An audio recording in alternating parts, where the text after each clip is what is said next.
ನಮ್ಮ ಉಳ್ಳಗರ ಕ್ಷೇತ್ರದಲ್ಲಿ ವಿಶೇಷವಾಗಿ ಆಂಜನೇಯರ ಸನ್ನಿಧಾನ ಒಂದು ಆಕರ್ಷಣಾ ಶಕ್ತಿಯಾಗಿದೆ. ಇಲ್ಲಿರುವಂತಹ ಎಲ್ಲ ಸಜ್ಜನರನ್ನು ಕೂಡ ಒಂದು ಐಕ್ಯಮತ್ವವನ್ನು ಪಡೆಯುವಂತಹ ದೊಡ್ಡ ಭಾಗ್ಯ ನಮಗೆ ಮುಖ್ಯಪ್ರಾಣ ದೇವರು ನಮಗೆ ಕರುಣಿಸಿದ್ದಾರೆ. ಬೆಳಿಗ್ಗೆ ನಾವು ಹೇಳ್ತಾ ಇದ್ದ ಸಮಯದಲ್ಲಿ ಹೇಳ್ತಾ ಇದ್ರು, ಈ ಒಂದು ಕ್ಷೇತ್ರ ಆಲಯ ನಿರ್ಮಾಣ 1982 ಬಂದಿತ್ತು ಅಂತ ಹೇಳಿದ್ರು. 1982 ಆದ್ರೆ ಅದಕ್ಕೆ ಮುಂಚೆಯೇ ಕೂಡ ನಮ್ಮ ಈ ಒಂದು ಮಾತ್ರ ಸಂಘ, ಈ ಒಂದು ಮಂಡಳಿ 50 ವರ್ಷ ಕಾಲ ಪ್ರತಿ ವರ್ಷವೂ ಕೂಡ ರಾಮನವಮಿ ಉತ್ಸವವನ್ನು ಬಿಡದೆ ಮಾಡಿದ. ಇವತ್ತು 50ನೇ ವರ್ಷದ ರಾಮನವಮಿ ಉತ್ಸವದ ಒಂದು ವೈಭವ ಇಲ್ಲಿ ವಿಶೇಷವಾಗಿ ನಡೆದು ಬರುತ್ತಾ ಇದೆ. ಈ ಒಂದು ಪರ್ವಕಾಲದಲ್ಲಿ ನಮ್ಮ ರಕ್ಷಾಭಕ್ತಿ ಹರಿವಾಯುಸ್ತುತಿ ಮಂತ್ರಪಾರಾಯಣ ಸಮಿತಿ ಮಧ್ವರಾಮ ಮಂಡಳಿಯವರು ಕೂಡ ಇಲ್ಲಿ ಸ್ತ್ರೀಗಳು ಕೂಡ ಸೇರಿ ಇದ್ದು ಅವರಿಗೆ ಹರಿವಾಯುಸ್ತುತಿ ಸುಂದರಕಾಂಡ ಪಾರಾಯಣವನ್ನು ಮಾಡುತ್ತಾ ವಿಶೇಷವಾಗಿ ಪಂಚಾಮೃತ ಅಭಿಷೇಕವನ್ನು ಇಲ್ಲಿ ವಿಶೇಷ ವೈಭವದಿಂದ ಮಾಡಿಕೊಟ್ಟಿದ್ದೆವು.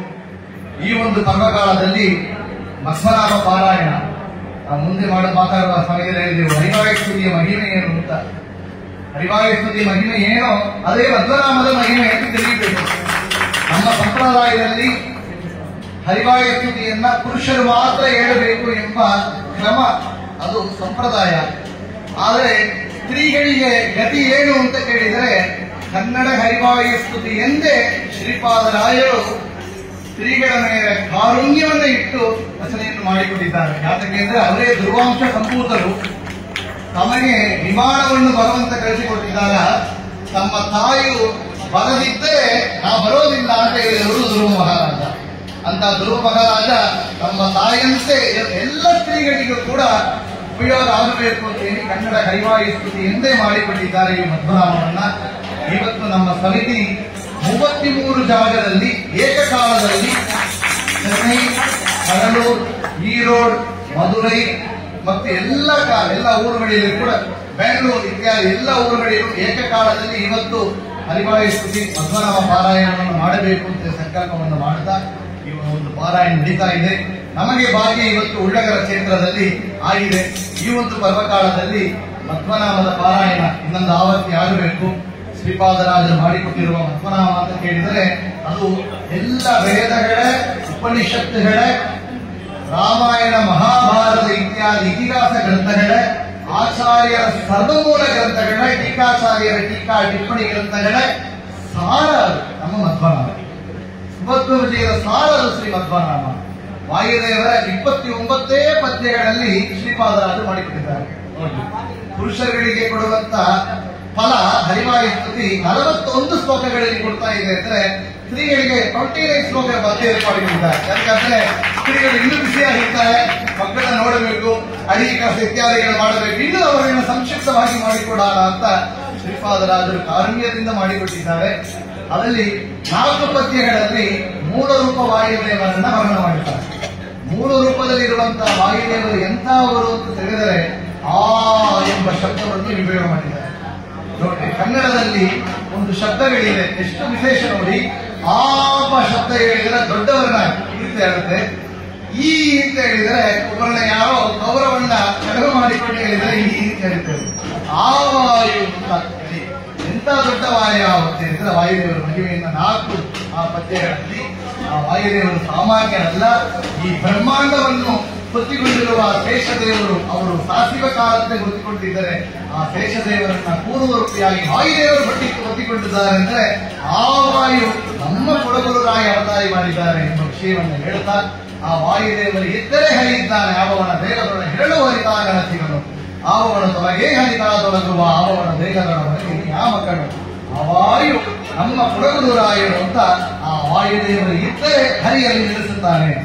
ಕರಣಾಭಿಮಾನಿ ಬಡವರು ದೇಹವ ಬಡದು ಗುರುಡಕ್ಕೆ ಬಿಡ ಮೂಕಳೆಂದರಿಸುವ ಪರಮ ಮುಖ್ಯ ಪ್ರಾಣ ತೊಲಗಲ ದೇಹವನ್ನು ಅರಿತು ಕಣ್ಣೆಂದು ಬೆಳೆವರು ಪುನಜನ ಅಂತೇಳಿ ನಮ್ಮ ಕರ್ಣಾಭಿಮಾನಿ ದೇವತೆಗಳು ಕಣ್ಣಿಗೆ ಸೂರ್ಯ, ಕಿವಿಗೆ ದೇವತೆಗಳು, ಕೂಗಿಗೆ ಅಶ್ವಿನಿ ದೇವತೆಗಳು, ಬಾಯಿಲಿ ಅಗ್ನಿ, ನಾಲಿಯಲ್ಲಿ ವರುಣ, ಮನಸ್ಸಿನಲ್ಲಿ ರುದ್ರದೇವರು, ಕೈಯಲ್ಲಿ ದಕ್ಷ ಪ್ರಜಾಪತಿ ಇತ್ಯಾದಿ ಎಲ್ಲ ದೇವತೆಗಳು ಇದ್ದು ಕೆಲಸ ಮಾಡಿದರೂ ಕೂಡ ಆ ದೇವತೆಗಳು ದೇವರು ಹೊರಟಿದ್ದರೆ ಆ ಇಂದ್ರಿಯಗಳ ಕೆಲಸ ಮಾಡದೆ ಬಿಡುತ್ತೆ. ಆದರೆ ಮುಖ್ಯ ಪ್ರಾಣ ಹೊರಡುತ್ತಾನೆ ಅರಿತು ಕಣ್ಣೆಂದು ಬೆಳೆಯುವರು ಮೃದಜನ ಅಂತೇಳಿ ಉಪನಿಷತ್ತುಗಳ ಸಾರವನ್ನು ಶ್ರೀಪಾದರಾಜರು ಹೇಳ್ತಾ ವಾಯುದೇವರ ಭಕ್ತಿಯನ್ನ ಇಲ್ಲಿ ಹೇಳ್ತಾ ಇದ್ದಾರೆ.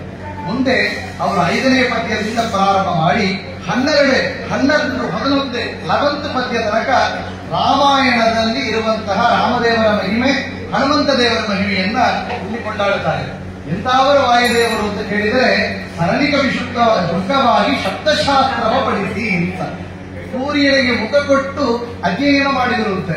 ಸೂರ್ಯನಲ್ಲಿ ಓದಿದ್ರ ಅಂತ ಕೇಳಿದ್ರ ಅಲ್ಲ, ಸೂರ್ಯ ಅಂತರ್ಯಾಮಿಯಾನ ಸವಿತ್ರ ನಾಮಕ ನಾರಾಯಣ ಅವನೇ ಗಾಯತ್ರಿ ರೂಪಿ ಪರಮಾತ್ಮ. ನೋಡಿ, ಗಾಯತ್ರಿ ಮಂತ್ರ ಹೇಳಿದ ಪುಣ್ಯ ಕೂಡ ಸ್ತ್ರೀಯರಿಗೆ ಈ ಒಂದು ಪದ್ಯ ಹೇಳಿದರೆ ಆಗುತ್ತಾ ಇದೆ ಎಂದು ನಾವು ತಿಳಿಯಬೇಕು. ಸೂರ್ಯ ಅಂತರ್ಗತ ನಾರಾಯಣದಲ್ಲಿ ಪಾಠವನ್ನು ಬೆಳೆದವರು ವಾಯುದೇವರು. ಹಿಂದೂ ಮುಂದಾಗಿ ಹಿಂದೂ ಪಾಠವನ್ನು ಅಧ್ಯಯನ ಮಾಡೋದು ಸುಲಭ ಇಲ್ಲ. ಸೂರ್ಯನ ಕಿರಣಗಳನ್ನ ಆ ಬೆಂಕಿಯನ್ನ ತೆಗೆದುಕೊಂಡು ಹಿಂದೂ ಮುಂದಾಗಿ ವ್ಯವಸ್ಥೆಯಲ್ಲಿ ಅಷ್ಟು ಫಾಸ್ಟ್ ಯಾರು ಓಡಕ್ಕಾಗಲಿಲ್ಲ. ವಾಯುದೇವರು ವ್ಯವಸ್ಥೆಯಲ್ಲಿ ಹೋಗಿದ್ರು, ಹಿಂದೂ ಮುಂದಾಗಿ ನಡೆದ ಅಂತ ಆ ಮಹಿಮೆಯನ್ನ ಹೇಳ್ತಾ, ಆ ವಾಯುದೇವರು ಪರಾಕ್ರಮ ಎಷ್ಟು ಅಂತ ಕೇಳಿದರೆ ಅವರ ಅಷ್ಟು ಪರಾಕ್ರಮ ಇದ್ರೂ ಕೂಡ ಅವರಲ್ಲಿ ಭಕ್ತಿ ಎಷ್ಟು ಇತ್ತು. ಭಜೆಯ ರಘುಪತಿ ಮೆಚ್ಚಿ ಧರಣಿ ಸುತೆಯಡಿಗೆ ಭಜಿಸಿ ಮೌಕ್ತಿಕದ ಹಾರವನ್ನು ಪಡೆದ ಅಜಪದನಿಗೆ ನೂರಾಮ ಗುರುವನೇ ಹನುಮಂತ ನಿಜ ಭಕ್ತಿಯನ್ನು ಬೇಡಿ ಪರಮ ಪಡೆದ ಅಂತ. ರಾಮದೇವರು ಚಿರಂಜೀವಿಯನ್ನು ಕೊಡ್ತಾರೆ ಎಂದರು, ಬ್ರಹ್ಮ ಪದವಿಯನ್ನು ಕೊಡ್ತೇನೆ ಅಂತ ಹೇಳಿದರು. ಅವರನ್ನು ಕೂಡ ಇಲ್ಲಿ ವಾಯುದೇವರನ್ನ ಹೇಳಬೇಡ, ನಿಜ ಭಕ್ತಿಯದ್ದೇ ಬೇಕು, ಅತ್ಯಂತ ಭಕ್ತಿ ಭರಿತಸ್ಯ ವಿಲಕ್ಷ ಕಿಂಚಿತ್ ಅಂತ ವಾಯುದೇವರು ಹನುಮಂತ ದೇವರ ಮಹಿಮೆಯನ್ನ ಇಲ್ಲಿ ಕೊಂಡಾಡುತ್ತಾರೆ. 12ನೇ ಪದ್ಯದಿಂದ ಪ್ರಾರಂಭ ಮಾಡಿ ಮಹಾಭಾರತ ಕಥೆಯನ್ನ ಸಂಗ್ರಹ ಮಾಡಿ ಭೀಮದೇವರ ಮಹಿಮೆಯನ್ನು ಹೇಳ್ತಾರೆ. ಆ ಮಾರುತನೇ ಭೀಮನೆನಿಸಿ ಅಂತ ಇಲ್ಲಿ ಆ ಎಂಬ ಶಬ್ದ ಉಪಯೋಗ ಮಾಡಿದರು. ಯಾತಕ್ಕೆ ಅಂದ್ರೆ ಮುಂದೆ ಹೇಳಿದೇವಲ್ಲ, ಆ ಮೂಢರೂಪಿ ವಾಯುದೇವರೇ ಅಂತ ಹನುಮಂತನೇ ಆ ಮಾರುತನೇ ಭೀಮನೆನಿಸಿ ಅಂತ ಹೇಳಿ ಭೀಮದೇವರ ಮಹಿಮೆಯನ್ನು ಹೇಳ್ತಾರೆ.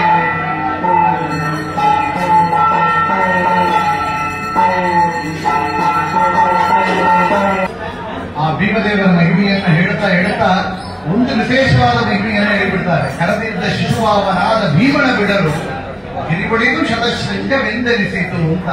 ಕುಂತಿದೇವಿ ಭೀಮದೇವರನ್ನ ಕೈಲಿ ಸಣ್ಣ ಪುಟ್ಟ ಮಗುವನ್ನ ಕೈಯಿಂದ ಕಳಗ ಬಿಟ್ಟಾಗ ಆ ಬೆಟ್ಟಕ್ಕೆ ಹೆಸರು ಶತಶೃಂಗ ಪರ್ವತ ಅಂತ ಹೆಸರಿತ್ತಂತೆ. ಆ ನಾಮವನ್ನ ನಿಜವಾಗಿ ಮಾಡಿಕೊಟ್ರು ಅಂತ ಹೇಳಿ ಆ ಬೆಟ್ಟವನ್ನ ಶತಶೃಂಗ 100 ಭಾಗವನ್ನು ಮಾಡಿದ್ದಾರೆ ಅಂತ ಹೇಳ್ತಾ, ಅಂತ ದುರುಡ ಕೀಚಕನು ತಾನು ದ್ರೌಪದಿಯ ಸೇರುವಿಕೆಗೆ ಬರುಳಾಗಿ ಜನಗರಿಯ ಮಾಡದವನ ಅಂತ ವಿರಾಟ ಪರ್ವತ ಸಂಗ್ರಹವನ್ನು ಕೊಟ್ಟಿದ್ದಾರೆ. ನೋಡ್ರಿ, ವಿರಾಟ ಪರ್ವ ಹೇಳಿದರೆ ಮಳ ಬರ್ತೆ, ಎಲ್ಲೆಲ್ಲ ಮಳ ಆಗಬೇಕೋ ಮಹಾಭಾರತದ ವಿರಾಟ ಪರ್ವ ಶ್ರವಣವನ್ನು ಮಾಡಿದರೆ, ಪಾಠವನ್ನು ಹೇಳಿದರೆ ಅಲ್ಲಿ ಮಳ ಬರ್ತಾ ಇದೆ ಅಂತ ಹೇಳ್ತಾರೆ. ವಿರಾಟ ಪರ್ವ ಬಡಿಬೇಡ, ವಿರಾಟ ಪರ್ವ ಹೇಳಬೇಕು ಅಂತಿಲ್ಲ. ಈ ಒಂದು ಪದ್ಯ ಹೇಳಿ ಪ್ರಾರ್ಥನೆಯನ್ನು ಮಾಡಿ ಆ ಸುಭಿಕ್ಷೆಯನ್ನು ಭಗವಂತ ಕೊಡ್ತಾ ಇದ್ದಾರೆ ಅಂತ ಹೇಳ್ತಾ, ವಿಶೇಷವಾಗಿ ಇಲ್ಲಿ ದುರ್ಯೋಧನ ವಧವನ ಪರ್ಯಂತ ಎಲ್ಲ ಹೇಳ್ತಾ 23ನೇ ಪದ್ಯಗಳಿಂದ ಆಚಾರ್ಯರ ಅವತಾರ ಮಹಿಮೆಯನ್ನು ಹೇಳ್ತಾರೆ. ದಾನವರು ಕಲಿಯುವ ದೊಡಬದಲಿಸಿ ಭೂತರೊಡು ಮೇಲಣ ಕುಲತಮಣಗಳ ತಲೆರಿದು ಜ್ಞಾನಿತ ಭಗವಾನ ಭೂತೊಳ ದೊಡಬದಲಿಸಿ ಮಾನವಿ ಮಧ್ವಾಕ್ಯನೆಂದರಿಸಿದ. ಏಕವಿಂಶತಿ ಕುಭಾಷ್ಯಗಳು ಆಚಾರ್ಯರ ಅವತಾರ ಮಾಡಲಿಕ್ಕೆ ಮುಂಚೆ 21 ಕುಭಾಷ್ಯಗಳು ಇತ್ತು. ಆ ಭಾಷ್ಯಗಳನ್ನ ಖಂಡನ ಮಾಡಿ 22ನೇದಾಗಿ ಬಂದ ಮತ, ಅದ ಕಮಲ ಇನ್ನೊಂದು ಮತ ಬರಲಿಲ್ಲ. ಯಾರೋ ಲಕ್ಕಿ ನಮ್ಮ ಬಂದ 22 ಇಟ್ಟುಕೊಂಡು, ಯಾಕಂದ್ರೆ ಆ 22ನೇ ಗೆದ್ದವರು ಮತ್ತೊಬ್ಬರಿಲ್ಲ. 22 ಮಧ್ವ ಮತವೇ ಮತವು ಸಕಲ ಶ್ರುತಿ ಮತ್ತು ಸಂಬಂಧವು ಮಧ್ವರಾಯನ ಧ್ಯಾನ ಅಮೃತಾಪಾನ ಅಂತ 22ನೇದಾಗಿ ಆಮದ ಎಂಬುದಾಗಿ ಹೇಳಿ, ವಿಶೇಷವಾಗಿ ಬದರಿಕಾಶ್ರಮಕ್ಕೆ ಪುನರಪಿಯ ಇತಿಹಾಸ ಮುನಿ ಪದಗೆರೆಗೆ ಅಕ್ಕಿಡ ವೇದಾರ್ಥಗಳನ್ನು ಅಂತ ಪುನರಪಿಯ ಇದರಿಂದ 2 ಬಾರಿ ಬದರಿಕಾಶ್ರಮಕ್ಕೆ ಹೋಗಿದ್ದಾರೆ ಆಚಾರ್ಯ. ಮೊದಲ ಬಾರಿ ಹೋದಾಗ ಗೀತಾ ಭಾಷ್ಯವನ್ನು ಸಮರ್ಪಣೆ ಮಾಡಿದರು, ಮತ್ತು 2ನೇ ಬಾರಿ ಆಚಾರ್ಯರು ಹೋದಾಗ ಮಹಾಭಾರತ ತಾತ್ಪರ್ಯ ನಿರ್ಣಯವನ್ನು ಕೂಡ ರಚನೆಯನ್ನು ಮಾಡಿದ್ದಾರೆ ಅಂತ ಹೇಳ್ತಾ, ಅಂತ ಆಚಾರ್ಯರ ಮಹಿಮೆಯನ್ನ 29 ಪದ್ಯಗಳು ತನಕ ಹೇಳಿ ಮಂಗಳವನ್ನು ಮಾಡಿದ್ದಾರೆ ಶ್ರೀಪಾದರಾಜರು. ಆ ಪದ್ಮನಾಭದ ಮಹಿಮೆ ಶ್ರೀಪಾದರಾಜನಿಗೆ ಅಮೇಲೆ 200 ವರ್ಷಕ್ಕೆ ಮೇಲೆ 300 ವರ್ಷಕ್ಕೆ ಮೇಲೆ ಬಂದೆ ಜಗನ್ನಾಥ ದಾಸರ ಅದಕ್ಕೆ ಫಲಶ್ರುತಿಯನ್ನು ಮಾಡಿ 3 ಪದ್ಯದಲ್ಲಿ ಈ ಪದ್ಮನಾಭ ಹೇಳಿದರೆ ಏನು ಪುಣ್ಯ ಅಂತ ಕೇಳಬೇಡಿ, ಏನು ಪುಣ್ಯ ಅಂತ ಕೇಳಿದರೆ ದಾನವನ್ನು ಮಾಡಿದರೆ ಏನು ಪುಣ್ಯ ಹೋದು. ಏನು ದಾನಗಳಲ್ಲಿ ದೊಡ್ಡ ದಾನ ಅಂದ್ರೆ ಗೋದಾನ. ಆ ದಾನವನ್ನ ಸಹಸ್ರ ಗೋಗಳ, ಸಹಸ್ರ ಅಂದ್ರೆ 1 ಸಹಸ್ರ ಅಲ್ಲ, 1000 ಗೋಗಳನ್ನ, ಇದು ವಿಶೇಷ. ದಾನವನ್ನು ಎಲ್ಲಿ ಮಾಡಬೇಕು? ಗಂಗಾ ನದಿ ತೀರದಲ್ಲಿ ಮಾಡಿದರೆ ವಿಶೇಷ. ಹೊರ ನದಿಯ ತಡದಿ ಗಂಗಾ ನದಿ ತೀರದಲ್ಲಿ ಅಂತ ಹೇಳಿದ್ರು. 2 ಆಯಿತು. ಯಾವಾಗ ಮಾಡಬೇಕು? ಸೂರ್ಯ ಚಂದ್ರಗ್ರಹಣ ಕಾಲದಲ್ಲಿ, ಸೋಮ ಸೂರ್ಯೋಪರಾಗದಿ ಆಗ ಸೂರ್ಯ ಚಂದ್ರಗ್ರಹಣ ಕಾಲದಲ್ಲಿ ಗಂಗಾ ನದಿ ತೀರದಲ್ಲಿ 1000 ಗೋಗಳನ್ನ ಯಾರಿಗೆ? ಗಾಯತ್ರಿ ಜಪ 10 ಕೂಡ ಮಾಡದೇ ಇರುವ ಒಂದು ಬ್ರಾಹ್ಮಣಿಗಲ್ಲ, ಭೂಮಿ ದೇವರಿಗೆ ಜ್ಞಾನಿಗಳಿಗೆ ಕೊಡಬೇಕು. ಕೊಟ್ಟು ಎಲ್ಲ ಕೊಟ್ಟು ಇಷ್ಟು ಕೊಟ್ಟಿದ್ದಾನೆ ಅಂತ ಫೇಸ್ಬುಕ್ ಅಲ್ಲಿ ಸ್ಟೇಟಸ್ ಹಾಕಿಕೊಂಡ್ರೆ ಕೃಷ್ಣಾರ್ಪಣ ಫಲ. ಅದು ಮಾಡಬಾರದು. ಶ್ರೀ ಮುಕುಂದಾರ್ಪಣ ಎಲ್ಲ ಮಾಡಿ ಮುಕುಂದಾರ್ಪಣ ಎಂದು ಹೇಳಿದರೆ ಫಲ. ಎಷ್ಟು ಪಾಯಿಂಟ್ಸ್, ಎಷ್ಟು ಸೇರ್ಲಕ್ಕೆ ಸಾಧ್ಯವೋ ನಮ್ಮ ಜನ್ಮದಲ್ಲಿ, ಎಷ್ಟು ಜನ್ಮಗಳಲ್ಲೂ ಸಾಧ್ಯವೇ ಇಲ್ಲ. ಆದರೆ ಸಾಧ್ಯ ಯಾರಿಗೆ ಅಂದ್ರೆ ಪದ್ಮನಾಭ ಬರೆದು ಓದಿದವರಿಗೆ. ಟೀಚರ್ ಜಗನ್ನಾಥದಾಸರು 10 ಬಾರಿ ಓದಿದರೆ ಒಂದು ಬಾರಿ ಬರೆದರೆ ಒಂದು ಅವರಿಗೆ ಗೊತ್ತು. ಅದರಿಂದ ಈ ಪದ್ಮನಾಭ ಬರೆದು ಓದಿದವರಿಗೆ ಅಂತ ಹೇಳಿ ಪುತ್ರರಿಲ್ಲದವರು ಸತ್ಪುತ್ರರೈದವರು ಭದ್ರದಲ್ಲಿ ವಿಜಯಬಹುದು ಸಕಲ ಶತ್ರುಗಳಿಗಿಡುವರು ಭೂಮೃತ್ಯು ಬರಣಂಜುವುದು ಪುತ್ರರಾಮಗಣ ಸಂಸ್ಕೃತಿ ಮಾತ್ರದಿಂದ. ಯಾಕೋ ಸ್ತುತಿ ಮಾತ್ರ ನೀವು ದೊಡ್ಡವರು ಒಳ್ಳವರು ಅಂತ ಕೇಳಿ ಹಣ ಹೋಗೋ 10 ರೂಪಾಯಿ ಕೊಡ್ತಾರೆ, 20 ರೂಪಾಯಿ ಕೊಡ್ತಾರೆ, ಮೋಕ್ಷವಳಿಗೆ ಕೊಡ್ತಾರೆ ಅಂದ್ರೆ ವಾಯುದೇವರು ಕೊಡ್ತಾರಂತೆ. ಪುತ್ರನಾಮಕಣ ಸ್ತುತಿ ಮಾತ್ರದಿ ಪುತ್ರರಿಲ್ಲದವರು ಸತ್ಪುತ್ರರಿಲ್ಲದವರು ಎಲ್ಲ ಜಾಗದಲ್ಲಿ ವಿಜಯ ಇಷ್ಟನ್ನು ಕೊಟ್ಟು ಜಗನ್ನಾಥ ವಿಠಲನ ತೋರಿಸಿ ಅಪರೋಕ್ಷ ಜ್ಞಾನವನ್ನೇ ಕೊಟ್ಟು ಮೋಕ್ಷವನ್ನೇ ಭಗವಂತ ಕರುಣಿಸಿದ್ದಾನೆ ಅಂತ ಹೇಳಿ ಜಗನ್ನಾಥ ಪೂರೇ ಪದ್ಯಗಳೆಲ್ಲ ಫಲಶ್ರುತಿಯನ್ನು ಕೂಡ ಮಾಡಿಕೊಟ್ಟಿದ್ದಾರೆ. ಇಂತಹ ವಿಶೇಷವಾದ ಪದ್ಯವನ್ನು ಪದ್ಮನಾಭವನ್ನ ಪ್ರತಿ ದಿವಸ ನಾವು ಹೇಳೋಣ, ನಮ್ಮ ಮಕ್ಕಳನ್ನ ಹೇಳೋಣ, ನಮ್ಮ ಬಂಧು ಬಾಂಧವರನ್ನ ಸ್ನೇಹಿತರನ್ನ ಶತ್ರುಗಳ ವಾಯಲ್ಲಿ ಕೂಡ ಬರಬೇಕು ಅಂತ ಹೇಳಿ ಸಮಿತಿ ಹೊರಟು ಇವತ್ತು ಅಲ್ಲಲ್ಲಿ ಕೂಡ ಎಲ್ಲ ನಮ್ಮ ಮಂಡಳಿಯವರು, ನಮ್ಮ ದೈವಾಯಕ ಪಾರಾಯಣ ಸಮಿತಿ, ನಮ್ಮ ಶಾಂತಿಯೇಕ ಅವರು ನೇತೃತ್ವದಿಂದ ಈ ಒಂದು ಪಾರಾಯಣವನ್ನ ಎಲ್ಲ ಜಾಗದಲ್ಲಿ ಮಾಡ್ತಾ ಇದ್ದಾರೆ. ಉಳ್ಳಗರಲ್ಲಿ ಕೂಡ ವಿಶೇಷವಾಗಿ ನಮ್ಮ LSCಯ ಸಮಿತಿ ದೊಡ್ಡ ಕಾರ್ಯವನ್ನು ಮಾಡ್ತಾ ಇದೆ. ಇವತ್ತು ಇಲ್ಲಿ ನಮ್ಮ ಉಳ್ಳಗರ ಕ್ಷೇತ್ರದಲ್ಲಿ 50ನೇ ರಾಮನವಮಿ ಉತ್ಸವದಲ್ಲಿ ಕೂಡ ಈ ಒಂದು ಪಾರಾಯಣ ನಡೀತಾ ಇದೆ. ಅಂದ್ರೆ ಎಲ್ಲ ಪೂರ್ವಜನ್ಮದಲ್ಲಿ ಮಾಡಿದ ಒಂದು ಪುಣ್ಯದ ಚೂರು ಇವತ್ತು ಈ ಜಾಗದಲ್ಲಿ ಕುರಿತು ಈ ಪದ್ಮನಾಭ ಹೇಳುವಂತ, ಕೇಳುವಂತ, ಅದರ ಹೊಗಳುವಂತ ಭಾಗ್ಯವನ್ನು ಭಗವಂತ ಕಲಿಸಿದ್ದಾನೆ ಅಂತ ಹೇಳ್ತಾ ಈ ಮುಂದೆ ಕನಕಾಭಿಷೇಕ ಪ್ರಾರಂಭ ಆಗ್ತಾ ಇದೆ. ಮಧ್ಯದಲ್ಲಿ ಇನ್ನೊಂದು ಆವರ್ತಿ ಪದ್ಮನಾಭ ಹೇಳಿದ ಮೇಲೆ ರಾಮನಾಮ ಜಪ ಒಂದು ಎಲ್ಲರೂ ಜೊತೆಯಾಗಿ ಈ ಒಂದು ಅಪರ್ಚುನಿಟಿ ನಮಗೆ ಸಿಕ್ಕೋದಿಲ್ಲ. ಈ 5 ನಿಮಿಷ 100 ಜನ ನಾವೊಂದು 100 ಬಾರಿ ಹೇಳಿದರೆ 1000 ನಾಮ ಹೇಳ್ತೀನಿ. ಎಷ್ಟು ಸಿಗುತ್ತದೆ ನೋಡಿ. ಹಾಗೆ 5 ನಿಮಿಷ ಎಷ್ಟು 5 ಮಿನಿಟ್ಸ್ ನಾವು ವೇಸ್ಟ್ ಮಾಡ್ತಾ ಇದ್ದೇವೆ. ವೇಸ್ಟ್ ಮಾಡಬಾರದು. ಅದರಿಂದ ರಾಮನಾಮ ಜಪ ಒಂದು 5 ನಿಮಿಷ ಕಾಲ ಹೇಳಿ ಮತ್ತೆ ಮಂಗಳಾರತಿ ಇತ್ಯಾದಿಗಳು ಆಗ್ತಾ ಇದೆ ಅಂತ ಕೇಳಿಕೊಳ್ತೇವೆ. ಮುಂದಾವರ್ತಿ ಪದ್ಮನಾಭ ಪಾರಾಯಣ.